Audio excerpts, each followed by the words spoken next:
came and hasn't looked at the dress that we're going to be talking about, you might want to come up here and give it a look. Because we're going to be referring to it all the time. Yeah, that's small. I don't know, that's small. Wow. So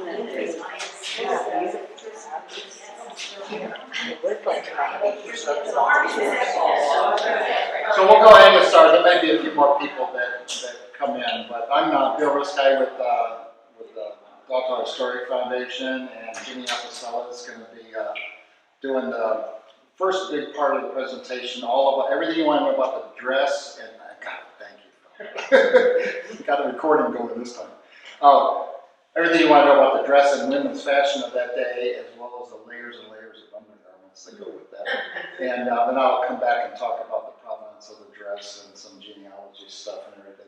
And one thing you'll be the first to hear this funny story. My wife was at the first presentation, and she asked a question at the end, which is, so how do you know really? You know, and the answer is, well, it's my best guess, honey. But the history of the dress is fascinating. There certainly were people that touched the dress or had the dress that we just don't know about, and that's because the families were big back then, right? And so it's passed down from mother to daughter, but that could be mother to one of 5 or 6 daughters kind of thing, right? But I'll explain to you how I came up with the genealogy path that I did on this. And I'm going to start with just 2 charts right at the beginning. Somebody was asking about how we got the dress. So I'm going to start with just sort of the recent last 25 years. Basically, how did we end up with the dress here on Dogtalk, right? And I hadn't thought about it until you asked, but the answer is it was pushed to us by the family. We didn't go looking for it. It came to us, which was just pure dumb luck, to say the least. What happened in, Alcoa bought the island back in '83, started building, first residents moved in the late '80s. There was a ruins committee that was formed, and Brenda Norris was the head of the ruins committee back in the late '90s. And the people that gave it to us are Ralph Pippin and his sister Pauline. And they're Sam's heritage, and I'll explain that a little bit later. But Pauline had actually lived in Bluffton, and they knew about the development, and they knew about Dogtalk and the Sam's connection. What they weren't sure about is how are these newcomers going to treat the Sam's history, or the Sam's legacy here, right? So they had come over here and met with Brenda, apparently, and talked some about the Sam's and their connection and this, that, and the other thing. One thing led to another, and they decided when their mom passed away in '91, M.A. Sam's, Pippin, the brother and sister decided to approach us and see if we wanted the dress to have it. And so Brenda and her husband Jim drove up to Wilmington, North Carolina in 1998 and got the dress. Now the funny story that I got to tell you though is they get the dress, they told them some history of the dress, which I'll get to in a moment, but they also said, oh, by the way, do you want the shawl also? Which had never really been in the discussion apparently until they got up there and saw the dress. And the shawl is this one in the case back here that you see. That case was built by Peter Perks, who's one of our residents here that does such good woodworking stuff. But that's the shawl. A little inside story about the shawl too. There's a terrible stain on the back of it, which is why it's hung this way, so you can't see the stain. Don't tell anybody. Anyhow, when they said yes, they want the shawl, apparently Ralph's wife went in the back room, filled a tub with water, threw the shawl into the tub, and threw what do they call the Efferdent tablets they use for cleaning dentures? She threw it, and apparently that was a technique for cleaning stuff like that. I don't know that it's recommended, but anyhow, she did it before they could say no. So they brought back from Wilmington, North Carolina in 1998, the dress and the shawl. The dress has, from almost as soon as it got back here, it was put in this case. This case came from the Elliott House when the Historic Beaufort Foundation sold the Elliott House. Elliott House is the one that's at the corner of Bay and Church Street downtown. Has the little antique shop in the bottom of it and stuff. So the Historic Beaufort Foundation gave us this case, and we put it in the case. It's got, the acid-free paper around it and inside of it and stuff. And the oral history that they passed along about the dress at the time was they knew their mother, Emmy, had the dress. And as I mentioned a moment ago, Emmy lived a very long life. She was almost 100 years old. She died in 1991. And these folks were kind enough to give the dress to us, but the oral history they knew was that their mom had it and their grandmother had it. And the grandmother would mean that it was made in about 1880. But that was just their guess because they just hadn't heard about any history further back than their grandmother on it. We now know the dress is older than that. And it was displayed in this case in the Delta Island Club. I think it was, you might know Nancy better than I, was it displayed up in the real estate office too? Or just in the clubhouse? I've only seen it in the clubhouse, Clubhouse, maybe, okay. but I only came in 2004, so maybe Okay. before that. So in the club, so it was in the clubhouse for a long time, but the problem is it was in a location that had sunlight falling on it, and there was a real concern about that, which leads to the second piece of this. Nancy is the one that went up in 2012 up to Charleston to meet with the textile expert to talk basically what should we do to preserve this, And I think you took pictures with you of the dress and stuff, but you didn't talk about style of the dress, right? It was mostly about the material and how to preserve it. And the case. And the case, oh, okay. The group was concerned whether that case was appropriate for. As opposed to putting it up on a mannequin or something else. So anyhow, this one. So that was interesting. The bottom line of that was keep it out of the sunlight, which was kind of a driver in designing this building. As you know, we have the faux windows on the outside of it, but it was always intended that the only light would be the doors and these upper windows here to minimize light falling directly on the artifacts in here. In 2020, Kim Pouvier is an expert. On this period clothing, and she and Ginny know each other from the Authors Club in Beaufort. And Ginny told her about the dress, and we invited her to come out and take a look at it and see what she could tell us about the dress, more from a fashion style perspective. And we didn't know what she was going to say, right? And our mindset was this 1880 that we kind of assumed from the oral history, and she came out and very quickly said, oh no, it's 20 years older than that. This dress dates to 1860, give or take 1 year, which Ginny will explain a little bit why that was the case back in those evolving styles. The other thing she revealed to us was that it had not been finished and had never been worn. You can tell that because there's no perspiration stains inside of it. And all the hooks that you would have for fastening it had not been finished yet. So it was suddenly interrupted in its completion, apparently. And because the article I wrote on the dress a couple of years ago has been popular on our website, I approached Ginny and asked if she'd be willing to do this joint lecture with me to talk about the history of the dress and more about the issue of the style of the dress and everything else. So that's what you're going to be hearing about today.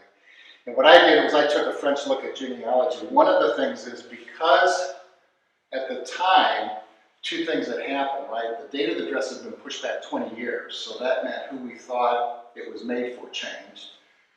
Secondly, the issue of it being a style of dress that was a day-wear dress, not a special occasion dress, was something that Ginny discovered and was, from my genealogy background, changed things dramatically, because I was looking for somebody passing it along to a daughter getting married and that kind of stuff. Well, this is not that type of dress, and she'll explain about that to you right now. Thank you. Okay, welcome everybody. So here's the dress. This is the back of the dress, and you can see it's very symmetrical. You see the kind of lines coming down, and you see they all kind of come to a V. This is one of the reasons that we can date the Let me dress. shut off the lights for a second. Okay, so as I just said, there's a lot of symmetry. That's what you would have seen in dresses in those days, you wouldn't see anything that was just one shoulder going this way, asymmetrical. You like the symmetry in the dress, and they're drop shoulders. So instead of like here, you see my shoulder right there, instead of the bodice ending here, it was extended over here. And so the sleeves started here. So the drop shoulder, very significant for the 1860s. So that's one of the things Kim would have looked at to figure this out. And then we can see that there's a narrow waist here. So that's, again, that was the look of the day. So here, probably most of you are wearing some kind of an overshirt now. Back then, it all would have been the cinched-in waist. They wanted this kind of figure, like a bell shape or an hourglass kind of figure. That was the look. So this is, again, what Kim would have used to say, okay, here's the style. And the sleeves are what are called coat sleeves. They're fuller in the elbow area, and then they kind of taper down.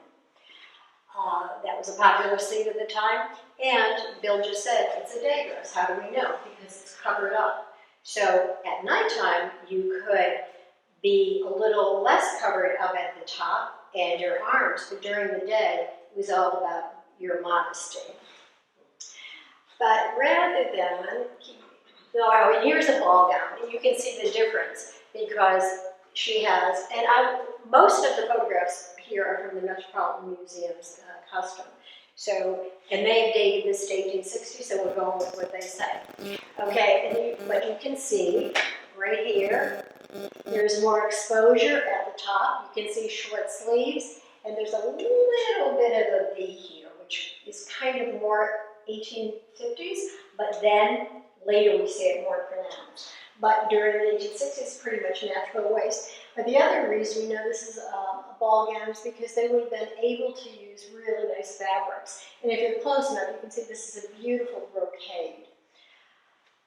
So, but you would not have seen so many of the ball gowns because who's going to a ball?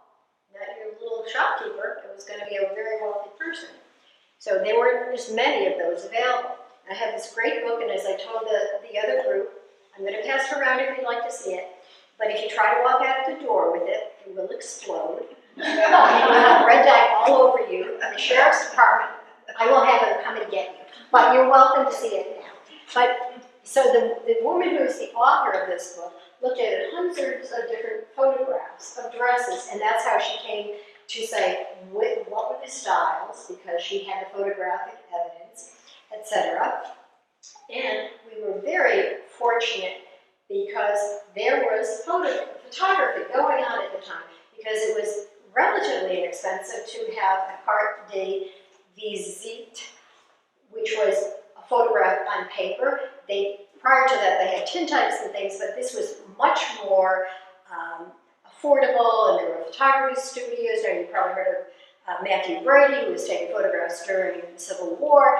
So there were other people who were like him, and they were setting up photography places around. So it was much easier to do it. But one of the things that was, another reason we don't see as many ball gowns is because you had to take a photograph in natural light. They didn't have, our spotlights and the white umbrellas and all the rest of that they use for photography now.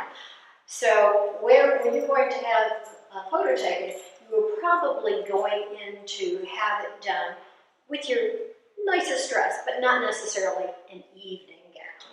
So I will pass this around, and we will go on.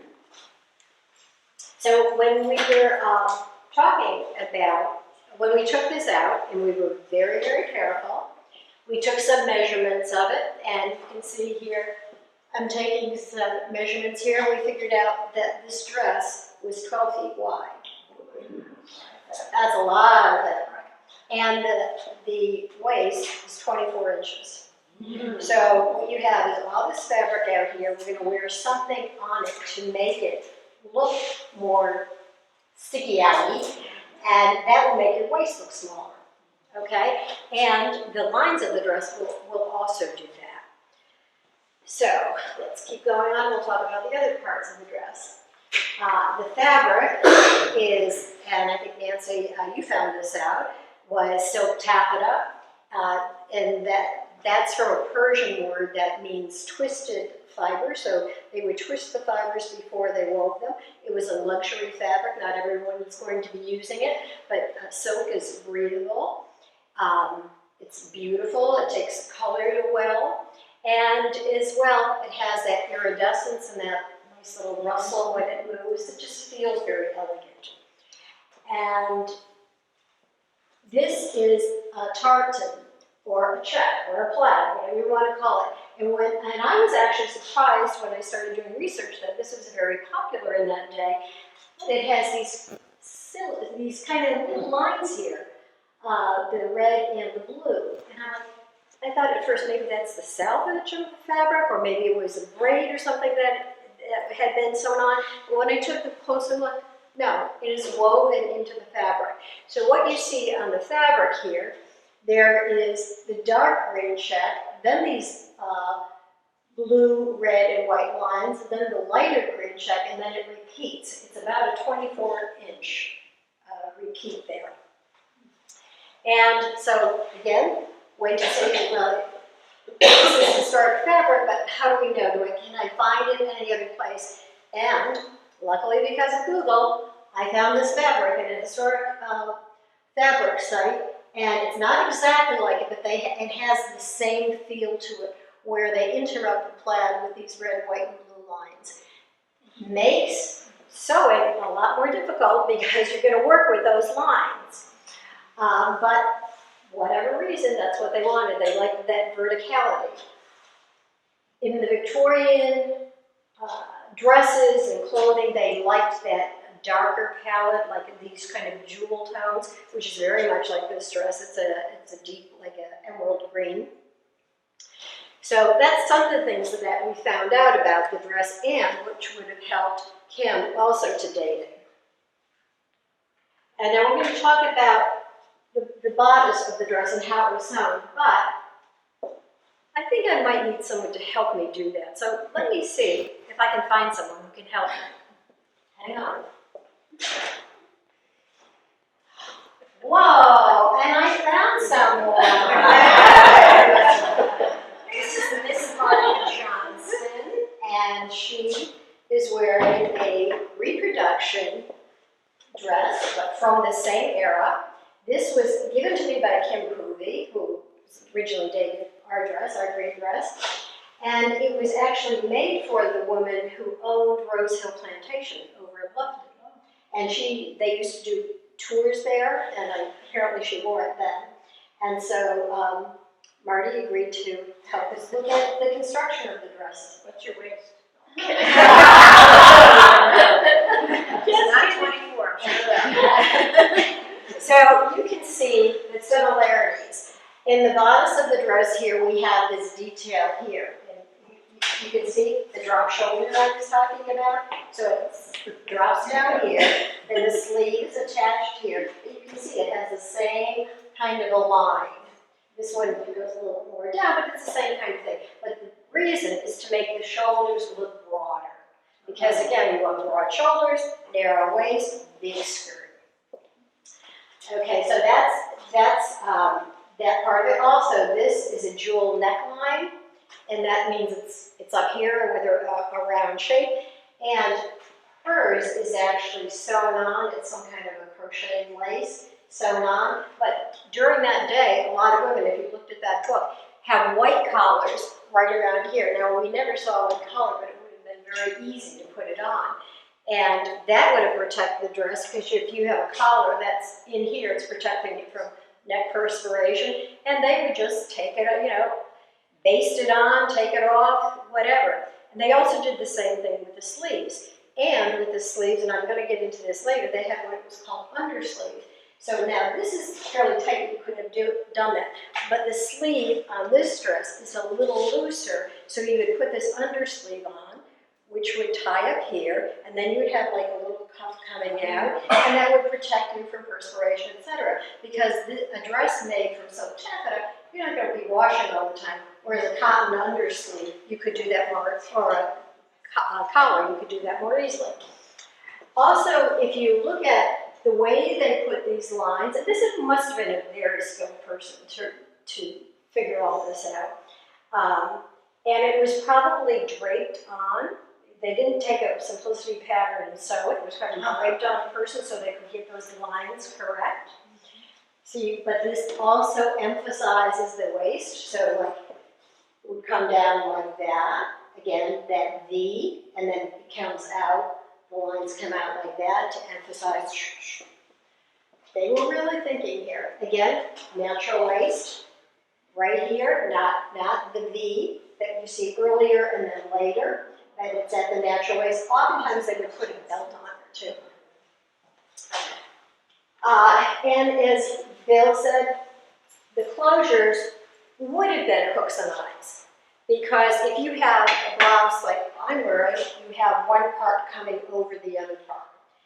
In the other dress, like this one here, you see they meet in the center.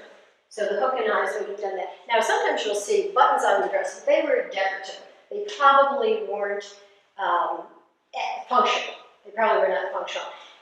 The hooks and eyes actually close it better than the buttons would, because you can see here buttons are fairly far apart because buttons take a lot of work. Buttonholes take a lot of work, especially if you're doing like a bound buttonhole, it's even more. But hooks and eye, you can make a few little errors, but you're still going to get that clean look. But they didn't do this, and they'll get into that more later, why it wasn't finished. And the skirt. Now, I told you that we have 24 inches of the fabric, approximately like that. Now, how did they do this? They would take one piece here, and then they would take another piece, and another piece. So you would have this big circle with all these pieces put together, and it's going to be approximately the hem length. See, so you have it going on there. How are you going to get all this fabric into the waist? That's where the pleating comes in. And in where mine is wearing, they are kind of like, it's kind of a combination of a box pleat and a knife pleat. And I took about 15 minutes today. Please do not judge my needlework here, because I did this very fast. I just wanted you to get the idea. But so a box pleat is inverted. It goes like that all the way. The one on the dress are wider than this. But this is how you're taking this fabric and going from a big piece like that and pleating it so you have the waistline. On the other side here, I have made knife pleats. Again, these are not very accurate. I was just doing it very quickly to get so you could get a feel of the difference. Then they would have covered this with a waistband so you wouldn't have seen these raggedy edges. But most of the dresses you see at that period are these knife pleats, and they would be all going toward the center, being folded towards the center. Yet, we don't want the same amount of fabric all the way around, because who wants to be bigger up here? But in the back, we can hide it. So in the back of most of the dresses and this dress, we have these tiny pin tucks. I'm going to pass this if you want to see it. You can see the box pleat, the difference, and the knife pleats. And again, don't judge my sewing. I did it very quickly. Okay, so the flow is towards the back, all these little pin and I'm going to show, this is very similar to what we see there, the V shape there. You can see, so how much more fabric there is here? That's how they gathered it. Later in that decade, they put even more of the fabric, and then they even put it up like that. But this, again, these V lines coming down here, so you get that narrow look. And so how are we going to get it to puff out like that? Marty, you want to turn? So Marty put on this, what's called a hoop skirt, or more accurate, it's called a cage crinoline. And that makes it stick out like that. This here is the lining that was in it. It's deteriorated. Actually, there's a lot more deterioration than what we found when we took it out than we actually, in that you see most of it. You can see it down here though. So when you have this cage crinoline on, one more time like this, the lining would have been just to here. The crinoline stops here at about calf level, and then it's lined from here down to make it fall better. So it's going to fall down, it's not going to stick out. You don't want the cage all the way to the very bottom so it's sticking out like this, because you can sit down and stick up more. Okay. And the other thing I wanted to point out, so most of the dresses didn't touch the ground because you were walking, etc., but they were pretty close, pretty accurate, what Marty has. In order to preserve the hem, because the hem was not a deep hem, it was a very small hem that they put on, they would put this tape on it. It's like a bias tape. They would put right on the edge. So if you're walking and, like any pant leg or something like that, how it gets worn, you could easily take the tape off and put a new tape on and you've preserved your skirt. So it was very functional.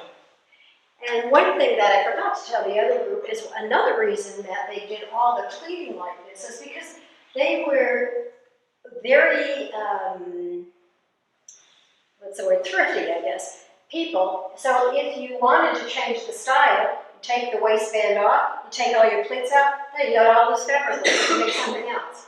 So that's another reason why it was cut in those kind of darts. It was really to preserve that fabric. You could use it again.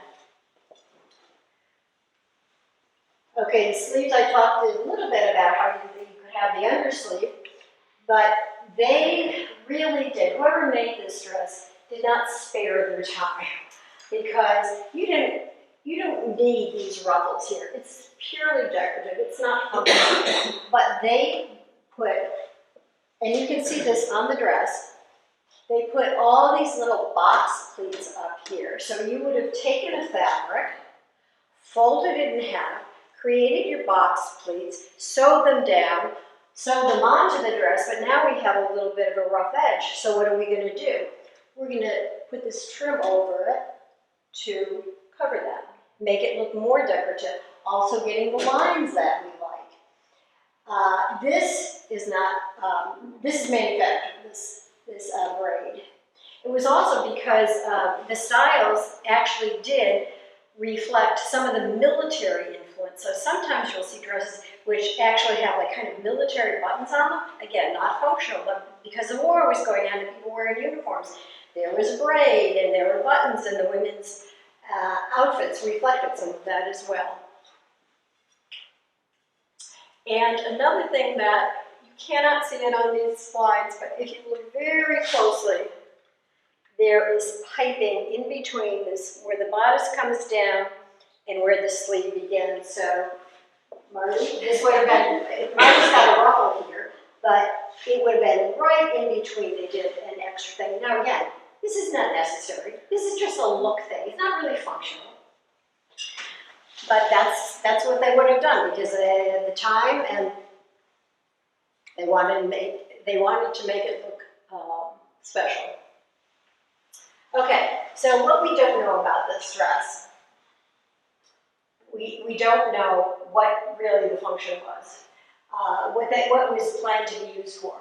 We also don't know why it was not completed. Okay, Bill's going to talk a little bit about that later. Some hypotheses. One of these is that the war came. We had no enslaved person to work on this, and we used to. And many of the enslaved people were very specialized. They were seamstresses or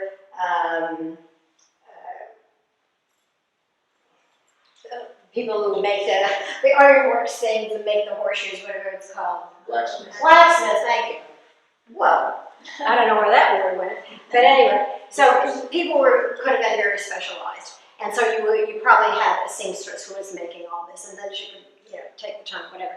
But if there was an interruption, something happened, she didn't have time to complete it, or because of the war, maybe there weren't any of these hook and eyes available, because that's what's missing from the dress. Maybe it wasn't completed because it no longer fit. Women get pregnant, things don't fit as well as they did before. We don't know. Maybe it was made to be given away. This is probably the least likely of our hypotheses because these dressers were made for individuals. It wasn't like small, medium, and large that you can find today. Sometimes you were having this made to your particular body type. So it's less likely you would have had it made for someone else because it wouldn't necessarily have fit them. Okay, so we're going to talk a little bit about fashion of those days. So this is pure 1860 dress. You see the similar sleeve type. You see the jewel neckline. This one has color on it. You see this kind of emphasis there to go down. That V goes down to emphasize the small waist. This woman has a belt on, also very common in those days. But when they have a belt, they didn't usually have it buckled, so you saw the flap over here. This would, I don't know if it was buckled in the back or how they attached it, but usually you'd see some kind of, like a brooch or something like right there. You see knife pleats on both sides. Now this is a few years later. You see that the waistline has come down to more of a V. And if you can see over here, this is more fabric in the back. This is flatter in the front. You see there's not so much pleating, just pagoda sleeves on here. So here you can definitely see the undersleeve I was talking about. So this is just between like 1860, maybe 1863 or 5, we don't exactly know, but fashions did change. Now this is farther back, and look at now all the attention in the back. You see how much more fabric there is there? And this one, and what Marty's wearing and what this is, pretty much the front and the back are all the same height off the floor. Here, it's dragging on the floor. This must have been a very wealthy woman because all this detail has been added that's not necessary, it's not functional, it's just decorative.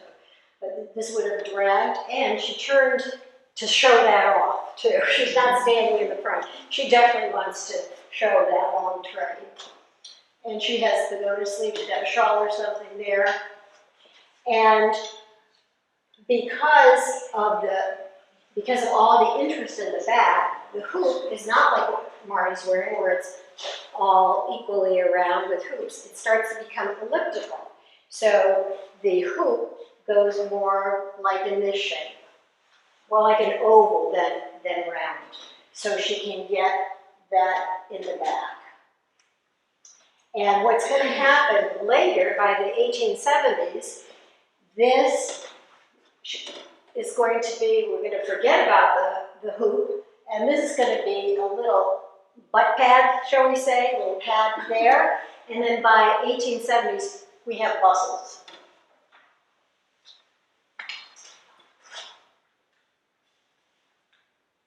So what does the woman wear under this to support this all? Okay, so I'm not going to ask you, but I'm wearing like 4 pieces of clothing right now. But these people got away with, a woman then got away with 4 pieces of clothing. No. So the first thing she would put on is the chemise. It was always white, it was your first layer. You would wear it to protect you from body oils, protect your garments from it. Didn't have antiperspirants there. They might have used something, I don't know, rub themselves with mint leaves or something, I have no idea. But generally you were going to use this clothing to protect you're going to use cotton, which is a cheaper material than it is than a silk taffeta is going to be, or a velvet or something. So it's to protect other things. It could be decorated up here. It was knee length. It was often trimmed like this one is, but it could also be trimmed at the bottom. But that was always the first layer. And some women just slept in them. It was like good night again. Whoa. This is the corset. This is the essential piece to get this outline that we want. So it is going to tuck the waist in, okay? It's also going to support the top. So it also gives you back support. So you see this chair that Marty's sitting in? Marty, if you wouldn't mind. No, just want to show you the chair. This is called a lady's chair. And the reason it's a lady's chair is because there are no arms on it. If you went into a parlor then and you sat in a chair and there were arms in the chair, that was a gentleman's chair. But the ones without the arms like this was to accommodate the lady skirts. Okay, but a lady could not sit like this in it. That would have been a lady. The lady is going to sit like this in it. Like if you remember that Queen Elizabeth, the whole series, they were always sitting like this, right? Great posture. Well, the corset helped you out with that. Because if you've ever worn one of those belts for your back, you know how that does that. You know, you can't, slouch down. You have to be upright. So the corset helps do that. Of course, it helps to give you the small waist. And this corset, these were, it's called busks. This was either steel or a whalebone and closed with a hook and eye. The back was laced. So you could adjust it. Say like you were pregnant or something. Now you don't want it quite so tight. So you could adjust it in the back. Sometimes they had two sets of laces. Sometimes it was just one. And this also helped to support these hoops or these cage crenolines because it sat there and put things like right at your waist, and so it's like sitting on your hip bones. It would help support it. Okay. If you have any questions about any of these, I may not know the answer, but So bras and not been invented at this time? now it was for or nothing, I guess. No, but the stays had been used for a long time, so there was also something called, like you see on dirndls, where it's like, there's something called a Swiss waist. And I know there are pictures there where it's kind of holds you in up front, but I think you still might. But that was, a woman protected herself by all this clothing too. So okay, so these are drawers, pantaloons, for modesty, for comfort. Cotton, knee length. Again, they could have been decorated or not. Along the bottom, these also came about to the knees. And the thing that was different from what we wear today is right here, they had a split crotch. So making toileting a whole lot easier for a woman. Okay, but modesty said she wore pantaloons. Okay, so this is the cage crinoline. Or again, we all call them hoop skirts. So these hoops, which were made from steel, or they could be cane or something that's called gutta percha, which was kind of a latex thing, it's from rubber. And these are all these individual and graduating, they're all connected by some kind of fiber tape, like a bias tape, something like that. And these are the ones, as I said, they were round here. This is rounded, but by the end of the decade, they were more elliptical in the back. Now, you wouldn't just wear just this. You'd wear a petticoat under it. But the reason why they had these was because it was lighter than wearing multiple petticoats, which you would have worn previous to that. You would have worn, several petticoats just to get some of the fullness. This gave you more fullness. It was lighter. And Marty says it's very comfortable. It is. Yeah. It feels lighter than, all the fabric under. Is that what you have on now? Mm-hmm. Sure. Marty, if you don't mind, you want to petticoat on? Oh, I see. Yep. And as you can see here, they had many more hoops. They would have had, like, in that space, they would have had maybe 10 or something like that.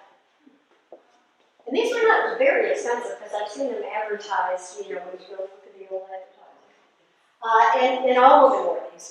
Okay, so even if you were, again, like a shopkeeper or something like that, now you might not have worn one that was like for a ball gown, but you still would have had something, under your skirt. The one thing I forgot to tell the other group was there were a couple of reasons why women died back then. The first was childbirth and the complications, and the second was from fire, because women with skirts out here could catch fire from open fireplaces. So, pretty sad. That was the reality. No one had taught them this. Stop, drop, and roll. So they came in different sizes. And so here are the petticoats I'm talking about.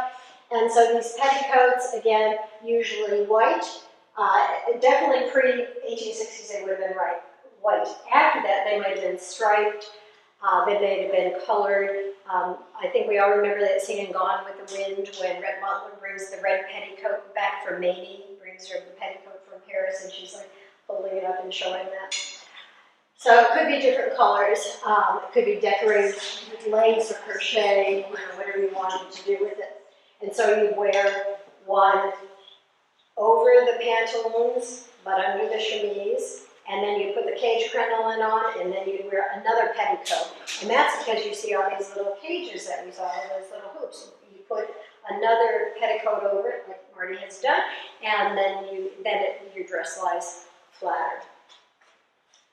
And in the wintertime, it usually had a fitted waistband, but it could also have a drawstring waistband. And in the wintertime, for warmth, you could have one made of wool or quilted. Okay, so pretty much I'm done. Yes, you have a question? So they couldn't put their clothes on themselves, they needed help, didn't they? Well, I think you could probably do it yourself, except in the beginning when you very learned some lace. Well, and if you're a wealthy woman, you did have someone to have. Yeah. If you were, but even middle class women that often had, servants, etc. Hey, Jenny, were there professional dressmakers in town? You've heard, I don't know that.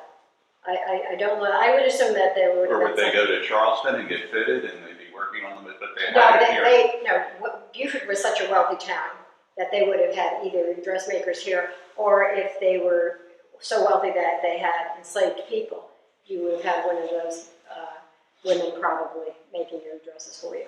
But they saw, there were magazines, plates that came from France that would have shown you what the style of the day. And before the whole war, there was a lot of communication, so they would have known what the European styles. Now, they may have been a little bit behind it, but they still would have been very aware of the styles. And a lot of people from Beaufort, I just heard this the other day, went up to, had homes up in Charleston. So they would have been north and could have seen the styles there, and you would have had, the styles probably would have been more current in the north than the south, but they still knew what the styles were. So now we're back to, so how come we have this dress here, and who might have had it made, whatever, and for what reason? And I yield to Bill.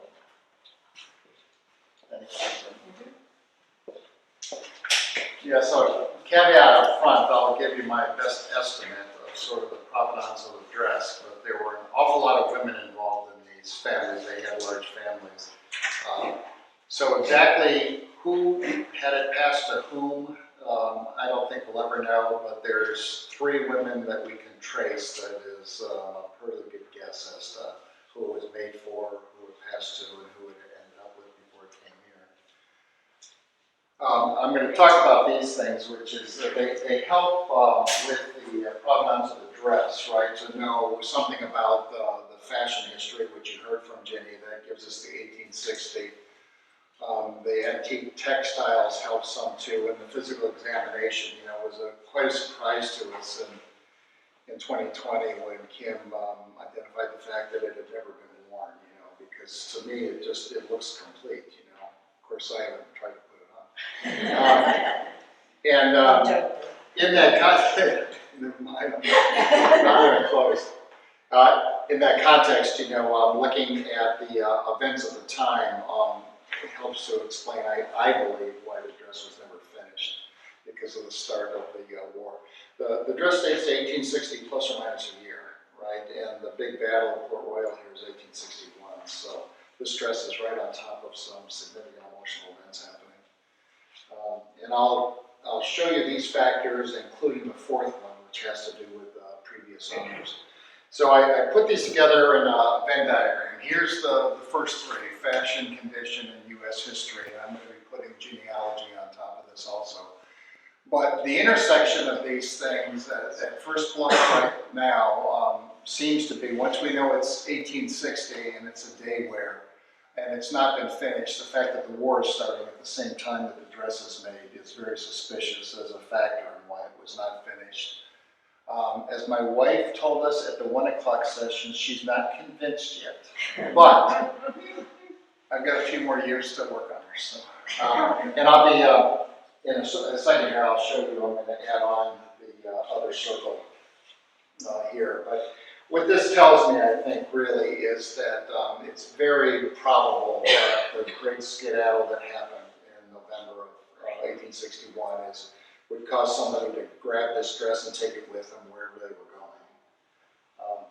But more about that as we get to the next chart. So this is a typical genealogy chart. Here's some kids with their parents and grandparents, right? And it's this lady that had the dress for most of the 20th century, and her two children are the ones that gave it to us. Now notice she died in 91. Her kids overlapped with her for decades, right? And she had the dress for a very long time. So we're very comfortable saying that this is the lady right before the brother and sister that gave it to us that had the dress.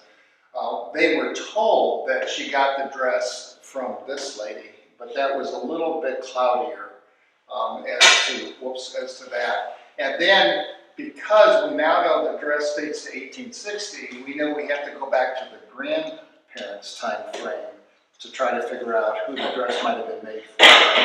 And the two primary candidates, given this pedigree that you see here, is either on the grandparents on the father's side or the mother's side, right? And this would be Miles Bruton Sams. He was the second son of Louis Reeve Sams, one of the two brothers that were here, right? The first son is Louis Reeve Jr. He's the one that becomes a doctor and after the war takes the family to Texas. The next child in the family is Miles Bruton Sams, and I'll try to remember this, but he goes by his middle name, so he called himself Bruton Sams. And he marries Caroline Oswald. They're both born and raised in Beaufort and married in Beaufort and lived in Beaufort for about 40 years until the Civil War starts. Now, the other grandmother that's a possibility is Carrie Lawton Sam's own mother, right? Somebody you've not heard of before, but Josephine Paul Hill Lawton was her name.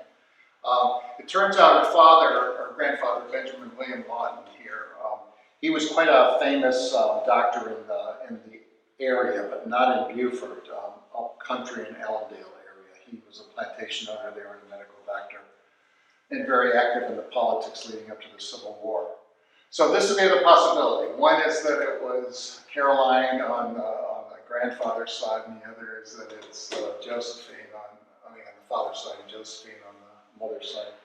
So what I did was I started looking at, that was kind of the relationships. I'm now going to look at locations, and then we'll look at the overlap of their ages and their lives, so to speak. So from a life location perspective, to me this creates a picture that I think is pretty convincing. The question I'm trying to answer with this is, which grandmother was the dress made for, right? So what I'm showing you is kind of the lifeline of the two grandmothers. This one is Caroline Sam's, Bruton Sam's wife. Born and raised in Beaufort, there's still a home, a private home today that Miles Bruton and his wife lived in. It's at 801 Prince Street. But when the war starts, and they had 10 children, by the way, Duncan Sams, who plays into this because he's the husband of Carrie Lee Sams. Duncan Sams is 7 years old when the war starts and the family evacuates here in the Great Skedaddle.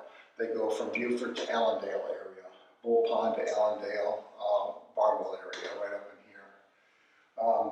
So keep in mind, Duncan's 7 years old when this happens, so he remembers vividly, as he gets to be grand old age, he remembers vividly what it was like to evacuate during the war and hearing the big gun shoot. Because remember, it was a fight in Port Royal Sound with about 70 ships and the two forts on either side, and so everybody around here would have heard the guns going off. And then, of course, the trauma really starts when the guns stop and you don't know who's won.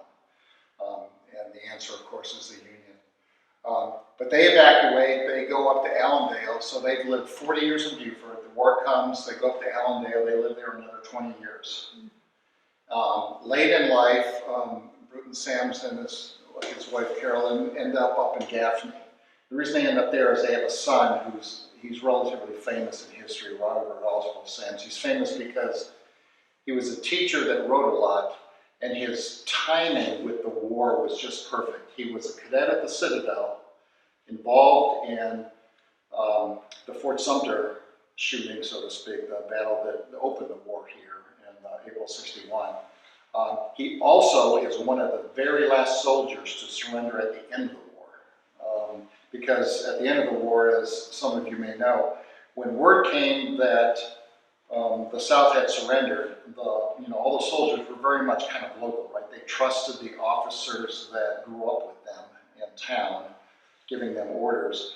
And so they wouldn't just surrender because they heard word from some other guy, right? They had to hear it through their own chain of command. And he's one of those, he ended up finally giving up. I think it was in Georgia. And this was this was several months after the war, quote, officially ended at Appomattox. Anyhow, so they end up moving to Gaffney, where their son-in-law, Sams, is, and they died there, and they're both buried there up in Gaffney. There's quite a contingent of Sams up there. I've been up to see some of their ancestral homes up there, and some of the children have been down here for tours that are descendants from this group of Sams. Now, the other possibility for a grandmother is this Josephine Lawton. And this was Carrie's actual mom. Now, she's born and raised in Allendale, lives her whole life in Allendale. She's buried up in Hartsville only because it's the kind of the ancestral cemetery area for Lawtons is up there. But she lives her whole life there. And this is where my wife and I disagree, right? My opinion is that the reason the dress is unfinished is because the big gun shoot happens. These people, Carrie Lee Sams, leave town and they evacuate. And she grabs the dress and takes it with her. My wife points out the fact that it could have been made up here, and the fact that it wasn't finished is they ran out of materials or something, right, for it. So we'll never really know, you know. But I think this makes a very good case for saying that it was Caroline, the grandmother, not Josephine, the grandmother, that had the dress made for her, because she evacuates and goes up here. Now, this lifeline, Josephine lives her whole life, born and raised in Allendale area, but she's buried up in Hartsville, which, as I said, is where the Lawtons are buried. Remember Duncan, who goes with the family when they evacuate. He's 7 years old. They spend 20 years here. That's how he meets his future wife, which is the daughter of Josephine Lawton, right? Carrie L. Sams, Carrie Lawson Sams. They meet here. They get married here. They spend, again, many, many years here. And then Duncan Sams and his wife also move up to the Daphne area. She dies quite a bit earlier than him. He lives 35 years longer. Duncan Sams lives 35 years longer than his wife. And that's why I think, you'll see in the next timeline that I show you, I think he's a little bit of a hero in this dress surviving, is because his wife, who had the dress, dies relatively young. But just to show you the other women involved, as you come down in generations, right? The daughter that marries Duncan Sams is Carrie Lee. She's, of course, born in Allendale. She meets her husband here, and then they move up to Gaffney, as I said. The reason she's buried in Hartsville is because that's the Lawton family burial spot. And then Emmy, who's the one that we know of here that is responsible for getting the dress to us through her children. She's also born in Allendale. Now, she bounces around in several places in North Carolina, but she's buried back in the Allendale area where the Pippin family cemetery is, who Ralph Pippin Sr. is, of course, she marries in she marries in 1925. So I think it was made for Caroline Oswald Sams because of this Beaufort connection and the great skedaddle. But I will admit, maybe I only got 80% confidence, but I'm pretty sure. Anyhow, timeline. So the question then is, if you work on this assumption of Caroline, Carrie, and Emmy do the timelines of the women kind of make a case for saying that yes, it could have been passed down between them, right? So this is when the dress is made, and this is Bruton and his wife Caroline, right? These are the wedding dates, right? They're married in 37, start their family of 10 kids, and they both live a relatively long life. Again, they died and were buried up in Gaffney. And of course, the war comes a year later, about the same time as the dress is made. Duncan, as you can see, is just a few years old when the war starts. But notice his wife. Now, we believe that it was passed to Caroline Lee Lawton, but he lives 35 years beyond her. And they had several children also, not a really large family. But the fact that the dress survives and goes to daughter Emmy is kind of interesting. They had 4 kids. The oldest was a son who dies at 15, and he not likely to have a role in the passing along a historic dress. But there's 3 girls. But the sadness of this is that Emmy was only 3 years old when her mom dies, and when she marries in 1925, her other 2 sisters are gone already too. All that's left is her and her dad when she gets married in 1925. So this is kind of, to me, the hero in the picture is that this is a dress that's historic to the family, and I think he played a role in preserving it because he was closest to having left Beaufort in terms of the people and remembering, that event. Because remember, his wife is born and raised in Allendale, right? So yeah, Allendale was affected by the war, but more from the perspective of the men are going away to the war, there's shortages of different products and food and that kind of stuff. But they weren't in the battle like people in Beaufort were affected and having to evacuate their homes. That didn't happen to the Lawtons. So anyhow, he's a bit of a hero in terms of holding on to the dress as a sentimental reason, most probably. But then Emmy marries in 1925, and she lives a nice long life, marries Ralph Sr. These are the 2 children, Ralph and his sister, Pauline. So what you have is the dress here in 1860, made for her, gets passed down, and we don't know exactly, but let me assume it's around the time of her becoming the daughter-in-law. And then it goes down to Emmy sometime, maybe around her wedding. But there's this period in here, where everybody else in the family has passed away, and it's only the husband that holds on to this dress, which says a lot about the sentimentality of it, I think. Yeah. Did he get remarried? He did. So how do you know it's not her dress? Because the age, no, it doesn't work for the age of the mother of who he remarried. But he ends up in, it's an interesting question because he ends up in Asheville, North Carolina. Yeah, he was, he did very well in Gaffney later in his life. But then when he remarries, he moves to Asheville. And I looked all over North Carolina and South Carolina to find his gravestone where he's buried, and I just can't find him, His wife is buried, she's buried, as I said, in the Hartsville area. He's buried where his mom and dad are buried, and several of his brothers and sisters are buried up in Gaffney. It became a place to go to after the war. But no, there are a lot of other people around to consider and stuff. But I think it's possible that some of the sisters of Emmy maybe had the dress for a while and stuff. But by the time she's married, she's the only woman left in the family. So. But, some of this we'll never know for certain. And then, of course, it comes down to the kids, and then they contact us in the mid to late 90s, and it ends up with us here in the Dottoy Historic Foundation. So, the point of the story here with the timeline is that the Caroline Carey Emmy assumption about the possible pedigree of the dress does hold together. It's not perfect, but it holds together. And I think 2 things. One is, like I mentioned, the Duncan thing. The other thing that's significant about the dress surviving is, first of all, it makes it out of Beaufort. assuming that it was Beaufort. Even if you assume that it was made for the other grandmother in Allendale, remember that Allendale is right next to Barnwell. Allendale is where Sherman and his corps went through when they burned their way from Savannah to Columbia. And you know, the Union soldiers were the one that used to joke about the fact that they should consider the name of Barnwell to be Burnwell. They burned down the courthouse and many of the mercantile and private residences up there, which is close to where all these people were living, you know, when they had evacuated. Now that's in 1865, right?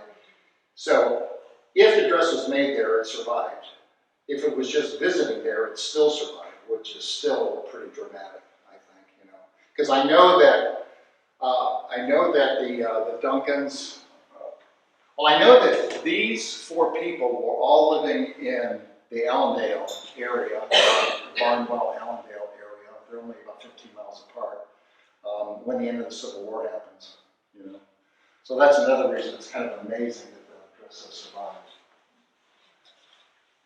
So that brings me to the fact that I can add in the 4th circle here, right?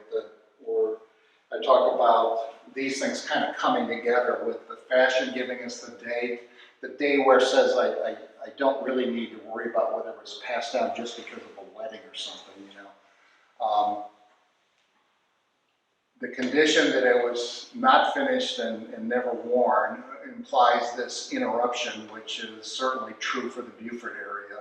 Allendale did not have a 1861 big event. I mentioned about, you know, sure, the soldiers were going off to war and stuff, but people were not evacuating their house there. They were in Beaufort, but not in Allendale, nor any place else in South Carolina in November of 1861. That event at Port Royal Sound was unique to Beaufort District in terms of the effect it had on everybody that left. And then the genealogy I went through, as I told you, the people, relationships, and timelines kind of work to say that really the only thread through history to me that connects all the dots seems to be this Caroline, Carrie, Emmy connection between grandmother, mother, and granddaughter. And the fact that her children decided to give it to us, gave it to us in '98. Within 10 years, both of them were gone. Both of the children were gone. So we got it kind of just in time. You know, it's always very.